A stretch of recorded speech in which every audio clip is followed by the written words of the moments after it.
books for sale in the back of the room. Bruce's book, New Localism, and others that are relevant to today are for sale in the back, thanks to Briar Patch Books, which is located in downtown Bangor and located at the back of the room today. So if you're intrigued and interested, he's waving now. Pick up a book. I got mine autographed. I'm sure Bruce would do that for you as well. So as we shift gears, let me introduce Jase. So Jase Wilson is CEO and founder of Neighborly.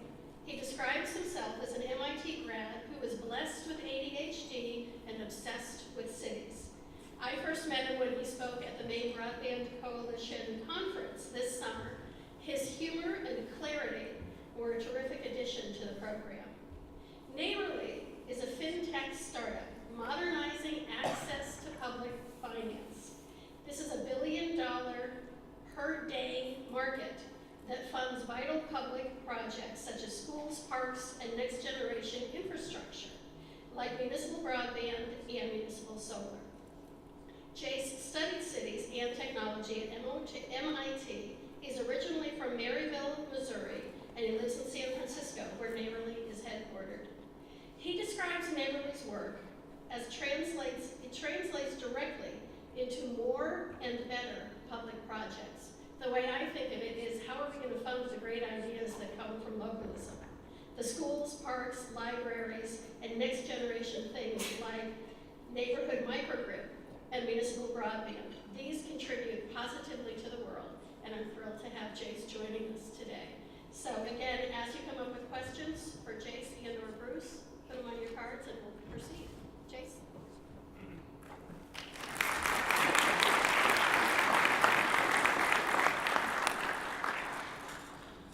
Hi, Mainers. Good morning. Good morning. I wanted to say a quick thank you to Nancy for the invitation to join you all and for the chance to connect with you, the Grow Smart Squad. I think you all are pioneers in a lot of ways that the rest of the country can learn a lot of things from. So it's good to be here and on the ground and learning what I can, meeting some of you. Another quick shout out to Mike, our Chief Strategy Officer at Neighborly, who's a Mainer, and we describe Mike as, in Silicon Valley speak, as a 100Xer, because he makes the opportunity set 100 times stronger and larger. You know, that turns out, I think, to be a lot of his heritage as a Mainer, and so it's a real honor to be here to get the chance to connect with you all, and thank you for being smart about how you're going about placemaking and heading into a future. And it is a future with a lot of question marks and uncertainty, and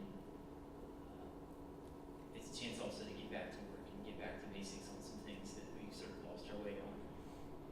I'm here to talk to you about a pretty boring and unsexy instrument that can do really sexy and exciting things when it's deployed correctly and when it's in the right hands. And that is the humble municipal bond.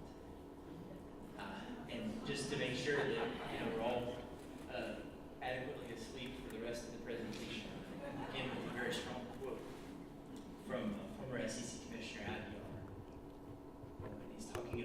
He's characterizing the municipal securities market. And he's explaining it as this large and underappreciated market that touches our lives in countless ways every day. And it's so boring and so unsexy that even somebody that looks at the industry and looks at how the United States creates its public projects doesn't see that it was the greatest mechanism ever devised for transferring wealth between public and private realms. And Bruce is absolutely right. I'm a huge fan of Bruce, and it's really hard to follow Bruce on a stage without getting nervous, but he's right that we failed to quantify the extent to which we were creating public wealth in the United States. But I would argue that we are, for 2 centuries, creating public wealth using the municipal bond as a mechanism to help do that.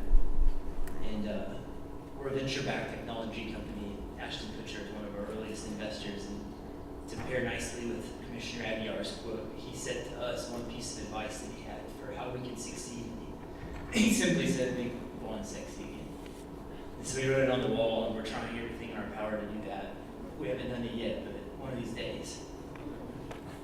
But one thing I learned from Mainers the last time I was here is that the word municipal is just a terrible word.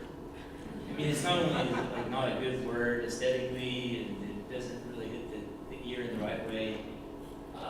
It's also a misnomer when it comes to the municipal bond market. It's a $3.8 trillion market that funds all these public projects like schools and libraries and parks. But the vast majority of that capital is not borrowed by municipal entities. The vast majority is borrowed by either states or counties or special districts, which Maine has a number of unique inventions for creating and operating special districts. These can include schools and fire districts, but they can also be new types of collective action, like communities coming together to build their own broadband network so they can secure their own access to information. So the word municipal is not great. We like to think of neighborly as community finance. And one of my favorite points that Bruce makes in his book, The New Localism, is that in the future, power is distributed among the problem solvers on the ground in communities. And we absolutely agree. We view it as our jobs in neighborly to help put the power of public finance into the hands of the problem solvers, where it once was and where it will be again. As an example of an early win in the market, as Nancy mentioned, we're headquartered in San Francisco. We also have an office in downtown Boston, so come visit us if you're ever down there. But the Golden Gate Bridge we adopt as an unofficial mascot of neighborly because it's a symbol of connectivity from early 20th century. It's a symbol of what can happen when times are really rough and we still dare to dream really big. It's a gateway into the nation. And in our case, it's also a poster child of why the municipal bond market is so important. On our wall in the neighborly headquarters hangs several examples of instruments from 2 centuries of schools and parks and libraries, and in this example of the Golden Gate Bridge. This instrument, along with 34,999 copies, financed the bridge. And what's even better is the bridge wasn't going to be built. It faced steep opposition, and it was something that would be surely either just a utility connector or something that didn't exist at all if it weren't for the fact that the folks got together and rallied to organize the capital through the municipal bond. And we think that at one time in this nation,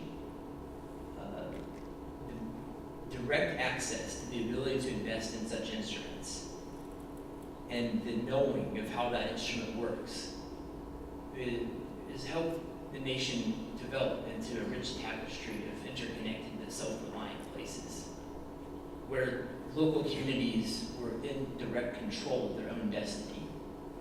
And we see that the market today doesn't do that. It, to us, is a hidden economic engine that helped to make the nation great in the first place.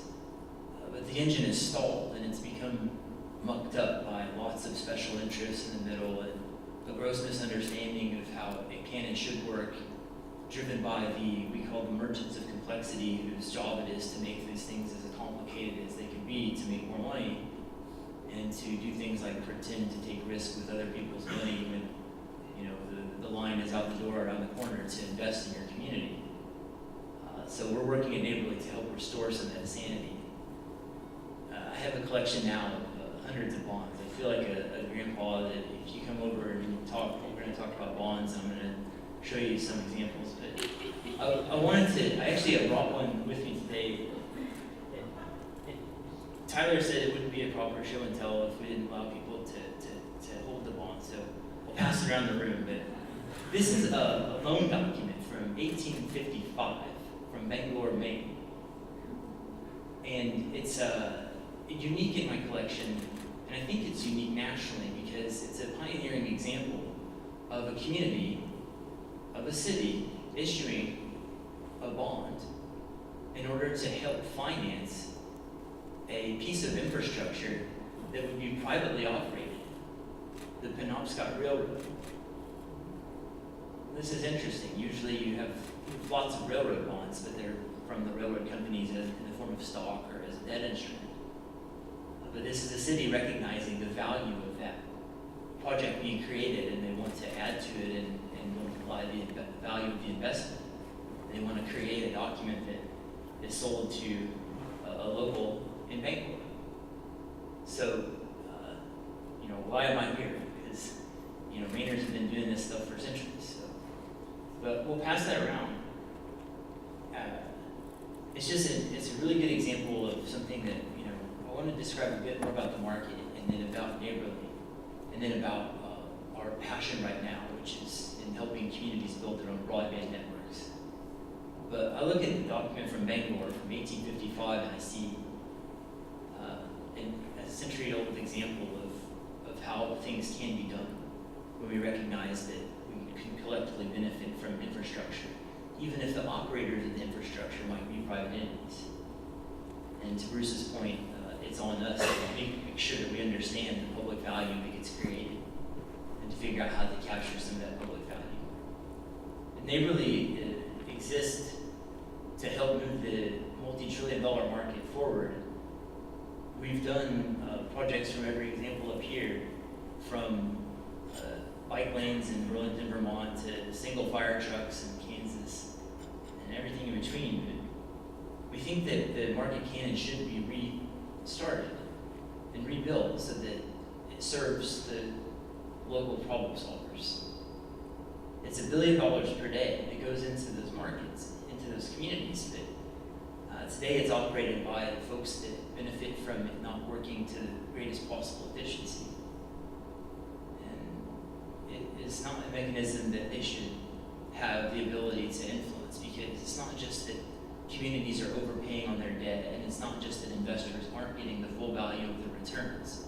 The entire reason that we built Neighborly is because we think that public finance invisibly guides the nature and scale of what ends up getting built in the public realm, and often in ways that are not in the interest of the community or of the world.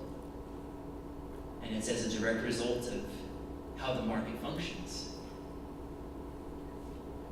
We have countless now examples, 6 years into building Neighborly, of communities sacrificing the project that they wanted to do, that they knew in their bones that was the right answer to solve their problem, that didn't allow them to build because they were unable to obtain the financing, or the financing came with strings attached. And that was the spirit of the market originally. It's a market that, it exists under a layer cake of regulation now, from 2 centuries of back and forth with the federal government, because it was a renegade market. It was very much about local power. And then in the examples on the wall at Neighborly in San Francisco include international examples when the United States pioneered this market, this original impact investment, this original mechanism for creating local collective action.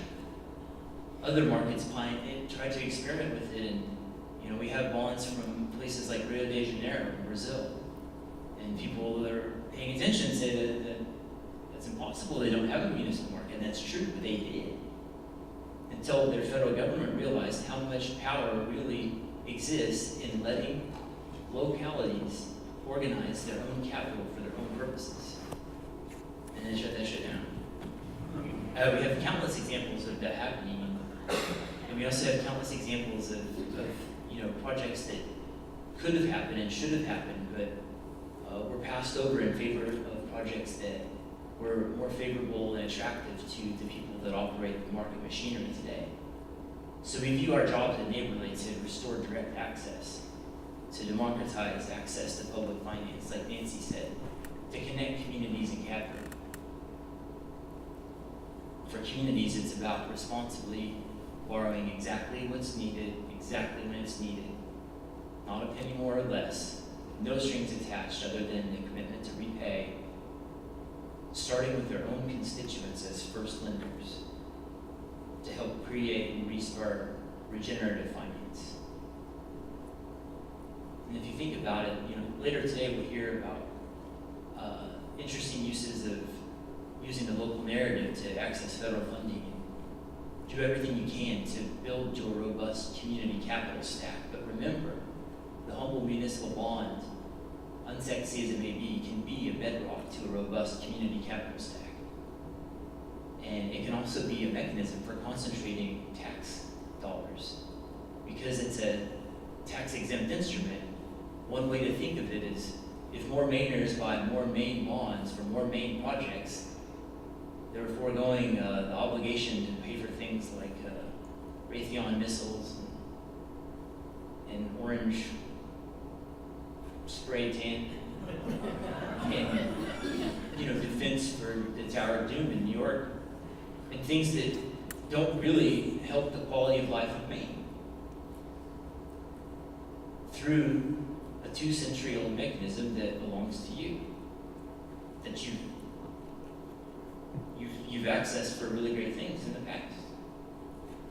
So that's the idea for communities. And then on the capital side, it's about the ability to invest directly in world-positive projects that speak to the investor. We have the Neighborly Capital Network, and we try to be something for everybody. We think about it as they deserve every penny that they're owed for putting their capital on the line, not a penny more, but they should be able to invest directly in the projects that speak to them, whether that's an institutional mandate or they're just passionate about the school down the street. The school down the street, I don't know Maine's position on lotteries, but I spoke with Chuck Marone of Strong Towns on his podcast, which released earlier this week, and we went on a bit of a rant because I love the Strong Towns movement, and I'm a huge fan of Chuck's, and so we just really got going on this. But he asked a question, and it led to this frustration that we have at Neighborly. In many states, it's entirely possible that if you have $100 to your name, you can go down the street to a gas station and unload your life savings on a roll of lotto tickets. And you probably cannot buy a bond in a community project that directly impacts your life because of the crazy nature of the regulation of the market. And we think that's insane. And so we're working to help change that. It starts with the recognition that it once served both sides. Great effect. We're a venture-backed company. We're a technology company. So we're not a traditional finance company. In fact, we think of ourselves as like if you put like 1 divided by a traditional finance bank, like we're an inversion. Compared to the Wall Street banks that dominate today's municipal securities market, that have the finance banking and on one side of the house and then the wealth division on the other side of the house, and they figured out crazy ways to make money several times from every opportunity that comes through the market. And 80 cents of every dollar borrowed by a U.S. community flows through one of 10 global banks. And they're all conveniently co-located in one street in New York. They have in their basement an IT department that they tell them fix the computer and we need the software to do this. But we're a technology company. We're like the IT department that owns the regulated entities. And we view our jobs as following all of the rules to the fullest extent that we can, and then helping to push the boundaries forward on how the market works. We think about the steps that sit between your community and the capital that is borrowing through the market. We think about the fact that there are lots and lots of steps between these sides. And we see our jobs as bringing them closer together. Performing all of the functions and making sure that everybody that is in the deal team is still in the deal team, but doing more with less. And doing so more transparently. And doing so with less time and cost. And we know it's possible, and we know we're not crazy. You can look just to not so far north of here, to the Canadian municipal market. They looked at the United States and said, that's a great idea. And so they created their own market. But what did they study as precedent? They looked at it and said, that's crazy that it's so fragmented. But you have the corporate bond market, and it has ideas like shelf registration and shelf ratings. And it takes days to put together the deal. And, it costs in the few basis points. Versus the United States municipal market that, the average time to market is 9 months. And you can measure the cost in hundreds of thousands of dollars, even if you're borrowing just a few million, as a result of all the fees. Versus in Canada, it's half the size of our market, but it's statistically it's 10 times more efficient in both how long it takes and how much money you'll pay on the financing. So we're not crazy. It can work better. We think we're doing a good job, though. This is us. We won last year's Most Innovative Deal of the Year from OnWire, the industry's century and a half old publication. That's us in Cambridge, Massachusetts, in Cambridge City Hall, selling Cambridge school bonds to retired Cambridge school teachers who had never had the chance to buy bonds before. I'm wearing the same hat, so you know it's real. That's an extreme example. It doesn't need that to function, but the ability to use technology to connect communities and the constituents with the projects that matter to them is at the heart of what we do. And that transfer of local power must be accompanied by a transfer of the reins that drive the market, that builds the vital public projects back into the hands of the local. And that's what we see our jobs as. We see, your community and the ability to combine finance and technology to help serve you. Starting with your own constituents is always the plan. We think that a retired school teacher down the street should be able to invest in the place she helped build. But it fans out to a global capital network. Like I said, something for everyone. If she has $1,000 and that's as far as her order can go, that's fine. But there are also in the neighborly capital network sovereign wealth funds on other continents that can't invest less than $1 million in your project. Something for everybody in between. So that's a bit about the market and about neighborly. Like I said earlier, we're very passionate at the moment about helping to bring about the new era of connectivity for communities. What we think of as the 21st century equivalent of fresh water. And that's connection to the global brain, the internet. And Mainers happen to be leading the way in our view nationwide of places that want to help their communities own their own networks and make sure that every last Mainer gets connected. And we did a crazy thing when we built the internet. We invested tens of billions of dollars of public wealth into the heavy lifting, the hard parts, the big stuff, the intercontinental stuff, the under the ocean stuff. And then we turned to companies from telephone and cable lineage and asked them to please build the easy local stuff. And can you please operate the entire thing like you own all of it and do kind of a shitty job of it at that? It's like we built all of the highways, the interstate highways, and we built all of the local roads of great import, and then we needed some driveways and alleys, and we went to Detroit and said, okay, General Motors, okay, Ford, we need you guys to build these and then charge us exorbitant rent to operate them. But that's not the only way that you can deliver internet. At Neighborly this year, we've turned our sights to really deep focus on becoming the platform of record for financing community broadband networks. And we've been partnering with some really amazing folks, including some folks here from Maine, and Krim, the GWI crew, and lots of folks that, when we launched this accelerator that just closed last week, we had 100 applications and 21 of them were from Maine, which is pretty cool.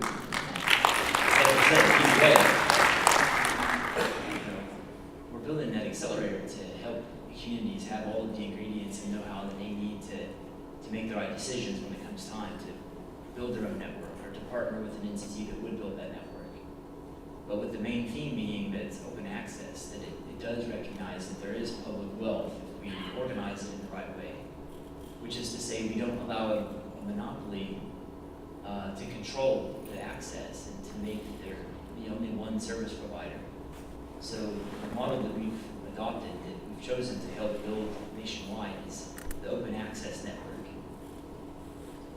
And if you have some time and you want to know more, then there's a great TEDx talk by Jeff Christensen of Entry Point, who helped build this in Ammon, Idaho, with the help of software that allows a end subscriber to go in and change their ISP in seconds. Think about that. You're not happy with the Comcast or the Verizon, so you go in and change within seconds. You know, let's contrast that with Bob has to show up sometime between last Tuesday and next leap year. You know, so stay at home and, you know, don't worry, he's smoking a cigarette outside. He's gonna change the box, it's okay. And he goes in and pretends to dial some levers when he's really just, you know, flipping a switch. That is not how public infrastructure like the internet should work. So that's why we built this accelerator, why we've chosen to focus on it. The principles of these open access networks.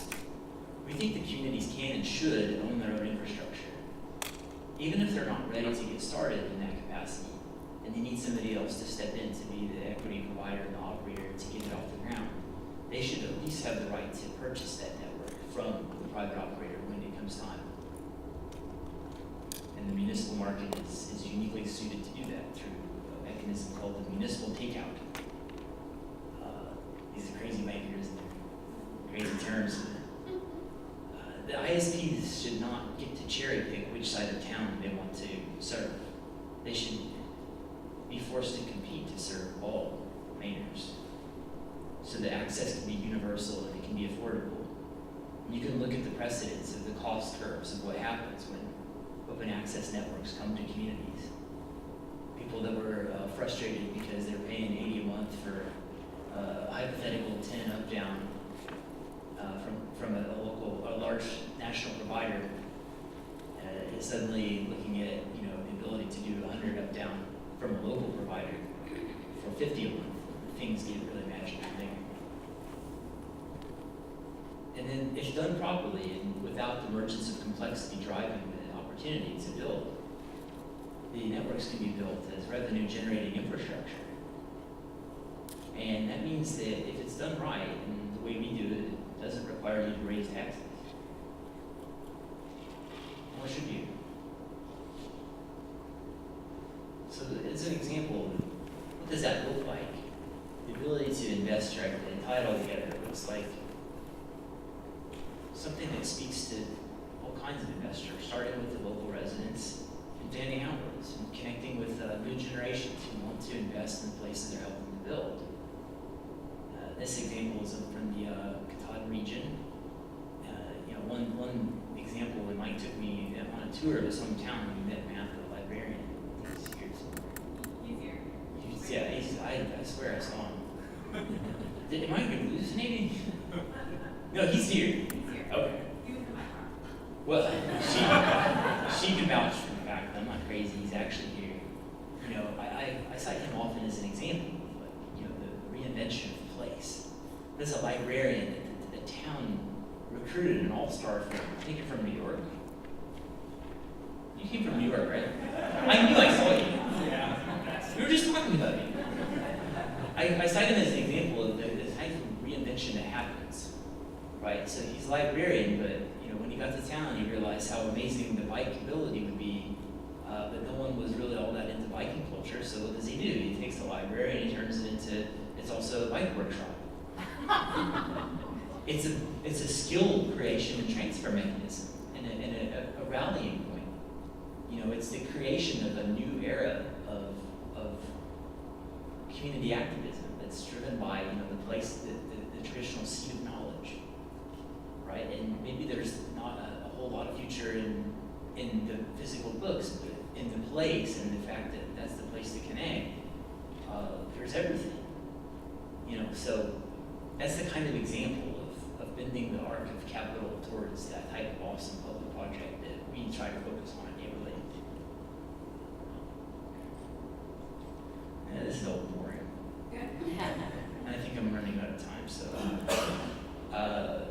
we're becoming the ecosystem of record for community broadband finance. We're trying to organize all the folks that run the networks, that build the networks, the folks that want the networks in their communities, the folks that want to invest in the networks.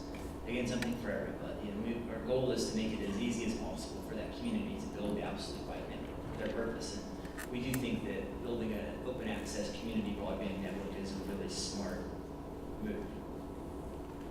And we advocate that you own it to the extent that you can.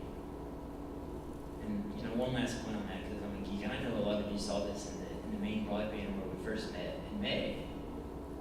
Do we know, does anybody that doesn't know from that presentation, what is the missing square? Good. So, we're looking at neurons in the human brain on the far left, a map of the internet topology in the middle, and then a map of the known universe on the far right. And it's kind of crazy, right? The self-similarity and the fractal nature of its self-repetition. But the part that's missing is the disconnected community. It can't function in its highest form. If a person that's trying to learn how to operate a new 3D printer doesn't have access to a global brain because they're not served by incumbents who think that they're not going to pay them enough money to get on the global brain, then that person is disconnected from the global economy.